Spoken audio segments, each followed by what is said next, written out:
विपक्ष एक आवाज नहीं उठा रही है। जब से चुनाव लोकसभा खत्म हुआ है, एमआईएम के राष्ट्रीय अध्यक्ष महोदय का ये आदेश था कि आप लोग पूरे देश में अपने जितने भी उनके पर बहुत ही आक्रोश है। महंगाई, बेरोजगारी, भ्रष्टाचार चरम पर है।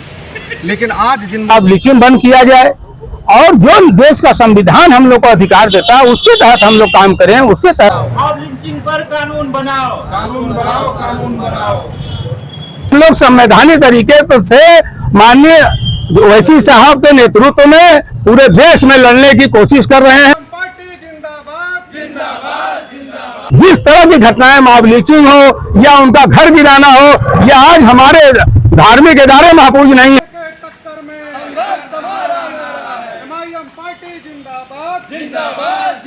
नियम ये था कि 1 बिस्सा से कम अगर मकान है उस पर कोई कार्रवाई बीडीए की नहीं होगी। सरकार द्वारा जो बुलडोजर गरीब लोगों पर धर्म और जात के नाम पर चलाया जा रहा है, ये पर तत्काल रोक लगाई जानी चाहिए। अगर राष्ट्रपति महोदय से मांग किया गया है एमआईएम के जरिए से कि इस तरह की गैर कानूनी तरीके से कार्य न किया जाए, इसको रोका जाए।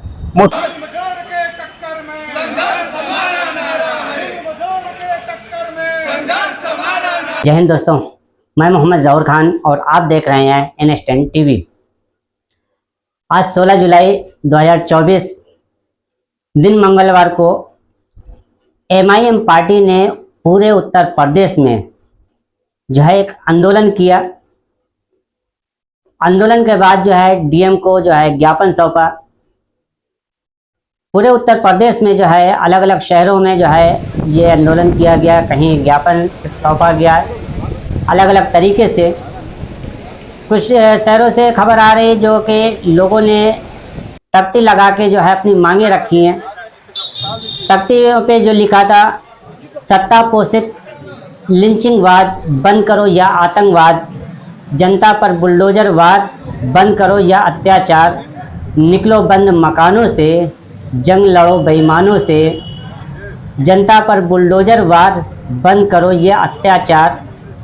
जो मॉब लिंचिंगवादी है वो असली आतंकवादी है। इस तरह का जो है तख्ती लोग लेकर निकले थे और डीएम के पास पहुंचे और उन लोगों ने ज्ञापन सौंपा डीएम साहब को। तो इसके बारे में पूरी डिटेल से हम बात करेंगे, लेकिन उससे पहले आप लोगों से गुजारिश है कि जो लोग मेरे चैनल को अभी तक सब्सक्राइब नहीं किए हैं, चैनल को सब्सक्राइब कर ले, लाइक करें, शेयर करें, बेल आइकन दबाना ना भूलें ताकि हमारी वीडियो आपको समय से मिलती रहे। इसी नाम से मेरा फेसबुक पेज है और ट्विटर है, इंस्टाग्राम है, उन सबको भी फॉलो कर लें। तो आइए वीडियो शुरू करते हैं और लोगों से जानने की कोशिश करते हैं कि आखिर पूरा मामला क्या है।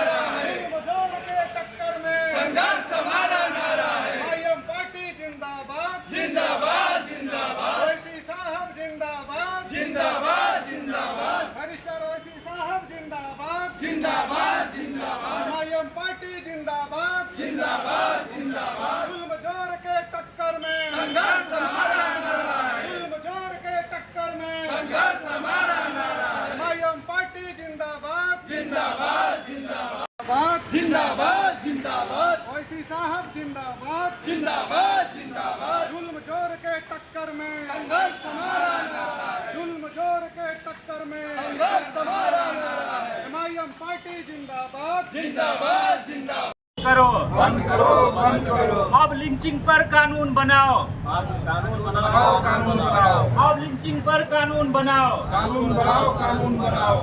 जमा हुए थे, हम लोग जमा हुए थे। जो मॉब लिंचिंग हो रही है, जो गलत केसों में मुकदमे मुसलमानों को फंसाया जा रहा है और अनगिनत लोगों को बेगुनाह जेलों की सलाखों के पीछे भेजा जा रहा है। 2 आंखों से इसको सरकार देख रही है।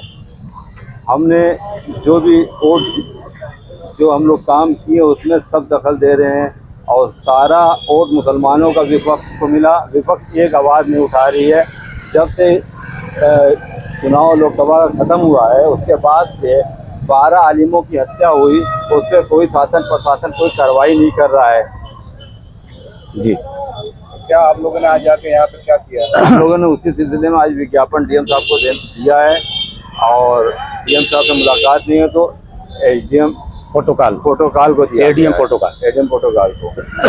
देखिए बात कि हमारे जो बनारस जिला के जिला अध्यक्ष हैं इम्तियाज अहमद कुरैशी साहब एमआईएम के, तो एमआईएम के राष्ट्रीय अध्यक्ष महोदय का ये आदेश था कि आप लोग पूरे देश में अपने जितने भी उनके संगठन के लोग हमारे हैं, उसमें ये हुआ था कि आप लोग हर जिला मुख्यालय पर जाएं और जिलाधिकारी के माध्यम से राष्ट्रपति महोदय को ये एक जो है पत्रक दीजिए, ज्ञापन दीजिए कि जो पूरे देश में नरसंहार की तरह मुसलमानों के साथ जो कार्यक्रम हो रहे हैं इसको बंद कराया जाए। ये जुल्म है, ये जाति हो रही है, और उनके मकान गिराए जा रहे हैं बुलडोजर से। कोई जुल्म साबित नहीं हो रहा, उससे पहले बुलडोजर लेके गिरा दिया जा रहा। ये खाली यूपी की बात नहीं है, अन्य प्रदेशों में भी इस तरह की हो रही है। इसलिए राष्ट्रपति महोदय से मांग किया गया है एमआईएम के जरिए से कि इस तरह की गैर कानूनी तरीके से कार्य न किया जाए, इसको रोका जाए।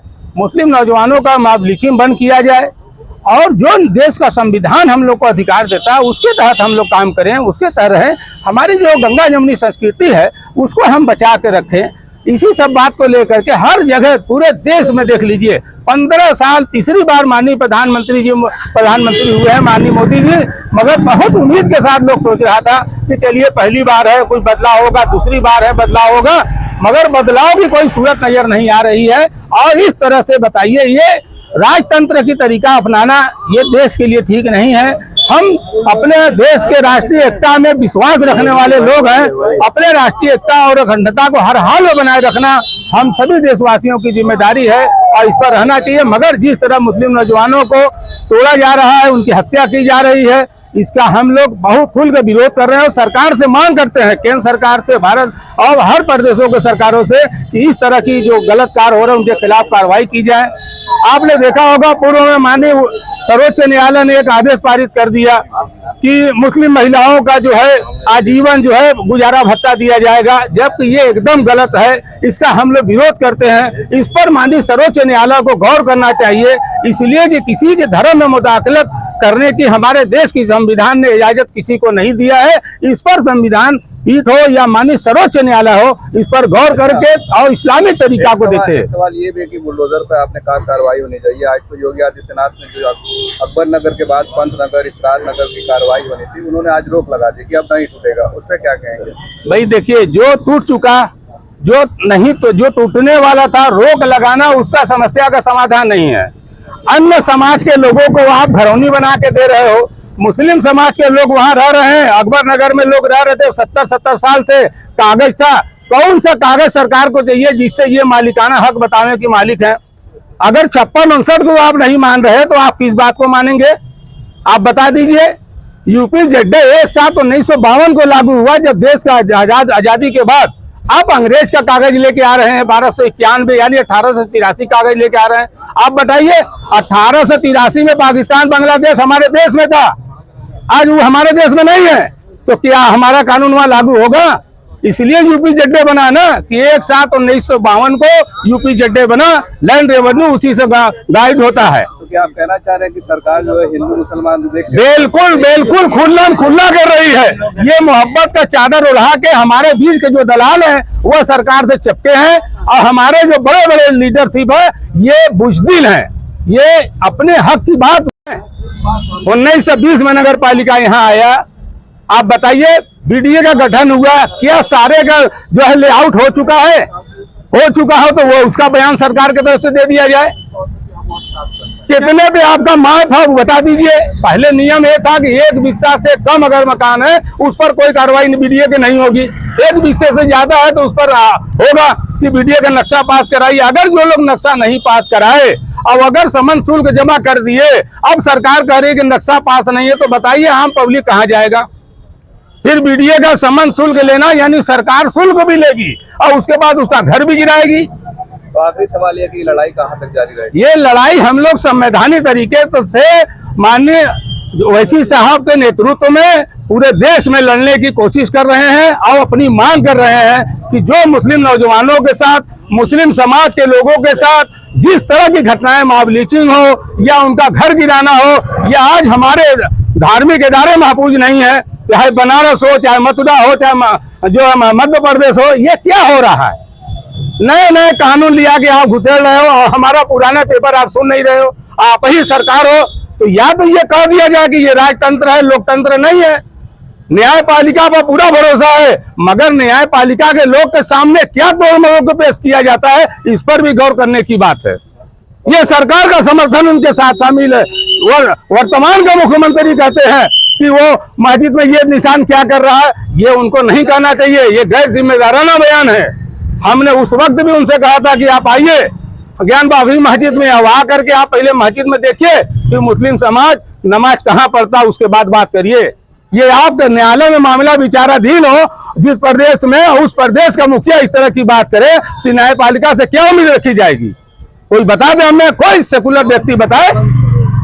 ये महाब्लीचिंग बंद करिए, ये इंसानियत का हत्या बंद होना चाहिए। तत्काल इस पर माननीय प्रधानमंत्री जी को, माननीय देश के सभी मुख्यमंत्रियों को तत्काल इस पर कार्रवाई करना चाहिए। राष्ट्रपति महोदय को इस पर तत्काल इन लोगों से बात करके रोक लगानी चाहिए। हम बहुत पीड़ित हैं, हम हिंदुस्तानी हैं, हम देशवासी हैं, देश के संविधान में विश्वास रखते हैं। इसकी क्या परमाणु आप लेना चाहते हैं कि हमारे साथ ये तरह की काम हो रहा है? हमारे मुस्लिम नौजवान कहीं चल नहीं पा रहे हैं, बताइए। भीड़ जुटती है, किसी की हत्या कर देती है, FIR में आप दिखाते हैं मां ब्लीचिंग हो गई। ये क्या तरीका है?